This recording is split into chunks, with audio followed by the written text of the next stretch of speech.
নীলাচলে যাবার পথে বারুইপুরে পা পড়েছিল শ্রী চৈতন্য দেবের। আদি গঙ্গার ঘাটে বসে সারা রাত কীর্তন করেছিলেন তিনি। শ্মশানের ধারে ওই ঘাটের নাম ছিল কীর্তনখোলা ঘাট। 1864 সালে বারুইপুর আদালতে বঙ্কিমচন্দ্র চট্টোপাধ্যায় ডেপুটি ম্যাজিস্ট্রেট পদে যোগ দিয়েছিলেন। বারুইপুরে রয়েছে শতাব্দী প্রাচীন এক রাজবাড়ি। আজ আপনাদের সামনে এই রাজবাড়ির কথা তুলে ধরব। কেমন আছেন আপনারা? আশা করি ভালো আছেন। আরও একটা নতুন ভিডিওতে আপনাদের সবাইকে স্বাগত জানাই। আপনারা যারা আমাকে চেনেন না, আমি হলাম সুস্মিতা। আমি নিয়ে আসি নিত্য নতুন ভিডিও, সেখানে থাকে বিশেষ কিছু মন্দির, এছাড়া দুর্গাপুজোর প্রস্তুতি, এরকম ধরনের ভিডিও আমার চ্যানেলে আসতে থাকে। আজকে এসেছি বারুইপুরে। আজকে আমি আপনাদের দেখাবো বারুইপুরের রাজবাড়ি। বারুইপুরের রাজবাড়িটা পুরো চত্বরটা ঘুরে দেখাবো। এখানে একটা ইনফরমেশন আপনাদের দিয়ে রাখি, আমি নামলাম শাসন স্টেশন। আমি নামিনি বারুইপুর স্টেশন, আমি নামলাম শাসন স্টেশন। আমাকে নামালো 2 নম্বর প্ল্যাটফর্ম। এই দেখো, আমাকে নামিয়েছে ওই প্ল্যাটফর্মে।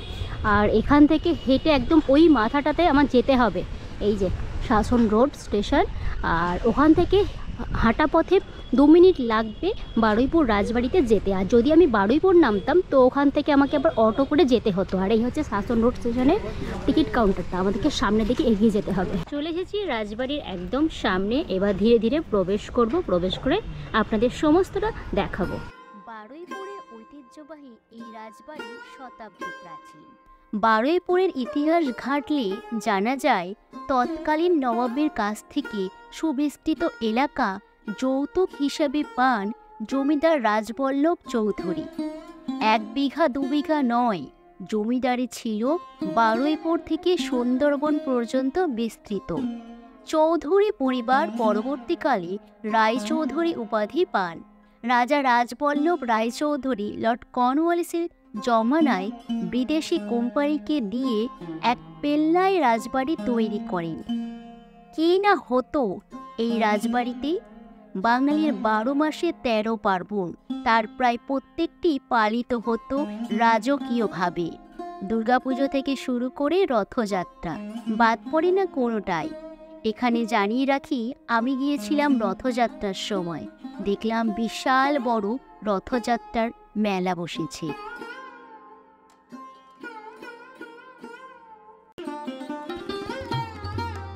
রাজবাড়ির চারপাশটি প্রাকৃতিক সৌন্দর্যে ভরপুর। রয়েছে এক সুন্দর ঠাকুর দালান। দালানের সিঁড়িতে রয়েছে তুলি দিয়ে আঁকা সুন্দর আলপনা। রাজা রাজবল্লভ রায়চৌধুরী প্রায় 300 বছর আগে রাজবাড়িতে দুর্গাপুজোর প্রচলন করেছিলেন। এই রাজবাড়িতে আসেন অনেক পরিচালক সিনেমা বানাতে। প্রাকৃতিক সৌন্দর্যের পাশাপাশি এই রাজবাড়িতে রয়েছে গা ছমছমে পরিবেশ।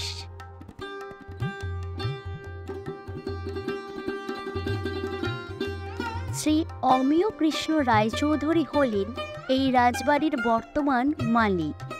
এনার পূর্বপুরুষ ছিলেন রাজবল্লভ রায়চৌধুরী। প্রকৃতপক্ষে রাজবল্লভ রায়চৌধুরীর আমলে তৈরি হয়েছিল এই বারুইপুরের রাজবাড়িটি। বর্তমানে রাজবাড়িটি রয়েছে জনসম্পদ বিভাগ দপ্তরের অধীনে।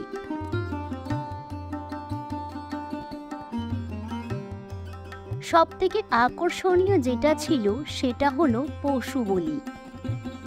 মা কালীর পুজো যা ছিল আবশ্যক। রাজবাড়ির ভিতরে একটি কড়ি কাঠ রয়েছে, যেটি দেখে অবশ্যই ব্যাপারটা আন্দাজ করেছি আমি।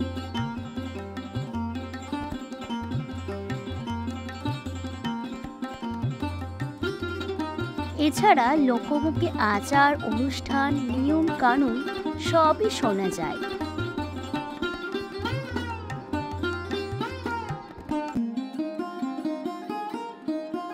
এতক্ষণ জানলাম রাজবাড়ির ঐতিহ্যপূর্ণ ইতিহাস। এবার আসা যাক রাজবাড়িটি ভুতুড়ে কেন সে বিষয়ে। এখানে বলে রাখি, এই সমস্ত তথ্য আমার ইন্টারনেট থেকে সংগৃহীত।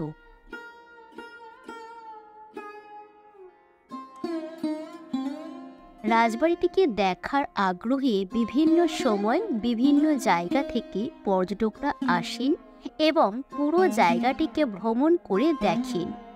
কিন্তু লোকমুখে শোনা যায় রাজবাড়িটি সন্ধ্যার পর আলাদা রূপ ধারণ করে। আর এই কথাটিকে যাচাই করার উদ্দেশ্যে অনেকেই সন্ধ্যার পর রাজবাড়িতে প্রবেশ করে থাকেন। প্রত্যক্ষদর্শীদের মতে সন্ধ্যার পর যখন তারা রাজবাড়িতে প্রবেশ করেন তখন কিছুক্ষণ রাজবাড়ি থেকে স্বাভাবিক মনে হলেও সমস্যা শুরু হয় অন্দরমহলে প্রবেশ করার পর থেকে। যারা প্রবেশ করেছিলেন তাদের মতে তখন থেকেই শুরু হয় একটা গা ছমছমে অনুভূতি। তারা অনুভব করতে পারেন যে রাজবাড়িটি তাদেরকে বেরিয়ে যেতে বলছে। সন্ধ্যার পর মনে হয় রাজবাড়িটি যেন কয়েক বছর আগেকার সময় পিছিয়ে গিয়েছে। রাজবাড়ির অন্দরমহলে প্রবেশ করার পর থেকেই মনে হতে থাকে রাজবাড়ি তার আলাদা আভিজাত্য যেন আবার ফিরে পেয়েছে। কিছু মানুষের কথায় তো এটাও শোনা যায় রাজবাড়ির ভিতরে যে জমিতে কড়িকাঠ পোঁতা রয়েছে তার সামনে গেলে দেখা যায় কড়িকাঠের নিচে পড়ে থাকে টাটকা রক্ত। বিষয়টি যারা যাচাই করেছেন তাদের মতেও সেটি আসলেই রক্ত।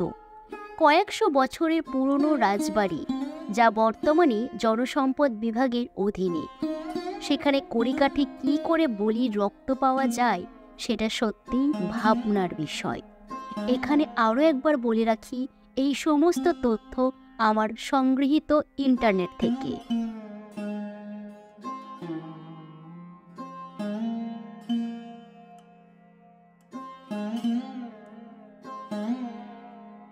সাহিত্য সম্রাট বঙ্কিমচন্দ্র চট্টোপাধ্যায়ও বারুইপুরের এই জমিদার বাড়িতে একবার সময় কাটিয়েছিলেন। এই বাড়িতে বসে তিনি দুর্গেশ নন্দিনী উপন্যাস লেখা শুরু করেন। সাহিত্য সম্রাট যে টেবিল চেয়ারে বসে লিখেছিলেন সেটি এখনও যত্নে রাখা আছে জমিদার বাড়িতে।